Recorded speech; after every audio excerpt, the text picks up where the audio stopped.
Hi friends, welcome to Reshma Safu channel. నేను ఇవాళ చేస్తున్నాను ఫ్రూట్స్ మిల్క్ షేక్. దీనికోసం మనం చేయాల్సిన 1/2 లీటర్ పాలు మరగబెట్టుకొని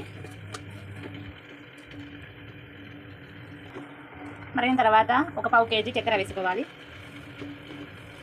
ఆలోపు మన మిల్క్ పౌడర్ని కొద్దిగా పాలల్లో ఉండలు కట్టకుండా ఒక 2 స్పూన్ లాగా తగినంతగా కొంచెం మనకి పౌడర్ ఎంత చేసుకోవాలో తగినంత పౌడర్ కోసం కొద్దిగా వేస్తూ ఉండలు కట్టకుండా కలుపుకోవాలి.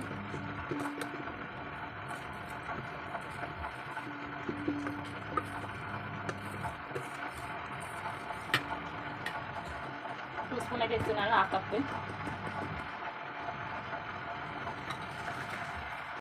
అంటే దాన్ని అడగట్టకుండా కొంచెం కలుపుకోండి.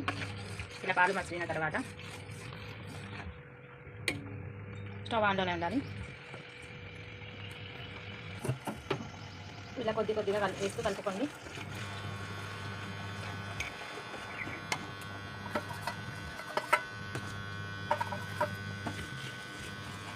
ఫ్రూట్స్ సలాడ్ బాగుంటుంది.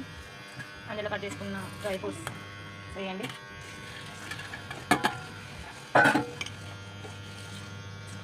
స్టవ్ ఆఫ్ చేసుకోండి. ఈ విధంగా ఫ్రూట్ సలాడ్కి రెడీ చేసుకోండి. ఫ్రూట్స్ ఏమైనా మ్యాంగోస్ ఇంకా ఎన్నైనా ఫ్రూట్స్ వేసుకోవచ్చు. బయట తెచ్చుకోవడం కంటే ఇంట్లో ఇట్లా ఈ విధంగా రెడీ చేసుకుంటే పిల్లలకు చాలా హెల్తీ. మనం కూడా బయట ఆ వాటర్ కలపకుండా మనం మిల్క్తో మంచిగా చేసుకుంటే బాగుంటుందండి.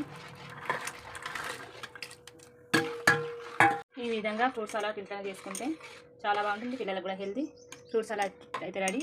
Please subscribe and like and Reshma Safu channel అండి. వీడియో చూస్తున్న వాళ్ళు కొంచెం వీడియోతో పాటు లైక్ కొట్టండి. అలాగే సబ్స్క్రైబ్ చేసుకున్న వాళ్ళు మా ఛానల్ని సబ్స్క్రైబ్ చేసుకోండి.